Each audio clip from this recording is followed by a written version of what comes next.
SC వర్గీకరణకు line clear కావడంతో గాంధీభవన్లో కాంగ్రెస్ నేతలు సంబరాలు చేసుకున్నారు. కాంగ్రెస్ పార్టీ మాట ఇస్తే కట్టుబడి ఉంటుందని చెప్పడానికి ఇదే ఉదాహరణ అన్నారు టీపీసీసీ చీఫ్.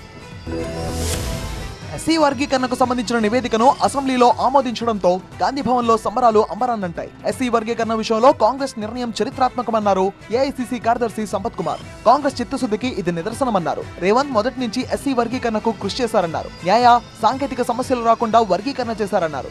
జీవితాంతం ఎస్సీలు కాంగ్రెస్ పార్టీని రేవంత్ రెడ్డిని గుర్తుపెట్టుకుంటారన్నారు. కులగణన ఎస్సీ వర్గీకరణ కాంగ్రెస్ మార్కు విజయమన్నారు టీపీసీసీ చీఫ్ మహేష్ కుమార్ గౌడ్. రాహుల్ గాంధీ ఆలోచన మేరకు కులగణన సర్వే పూర్తి చేశామన్నారు. బీఆర్ఎస్ నేతలు అవాకులు చవాకులు మానుకోవాలని, బీసీ ఎస్సీల కోసం బీఆర్ఎస్ ఏం చేసిందో కవిత, కేటీఆర్, హరీష్ రావు సమాధానం చెప్పాలన్నారు. కాంగ్రెస్ పార్టీ మాటిస్తే మాటకు కట్టుబడి ఉంటుందని చెప్పడానికి ఇదే ఉదాహరణ అన్నారు. కాంగ్రెస్ పార్టీ ఒక మాటిస్తే మాటకు కట్టుబడి ఉంటుందని చెప్పడానికి మరొక ఉదాహరణ. మిత్రులారా, తెలంగాణ ఇస్తానని చెప్పిన సోనియా గాంధీ ఆ తల్లి దీవెన వల్ల తెలంగాణ వచ్చింది. వచ్చిన తెలంగాణలో 10 ఏళ్ల పాటు పాలించిన బీఆర్ఎస్ నాయకులు ఇలా అవాకులు చవాకులు పేలుతా ఉన్నారు.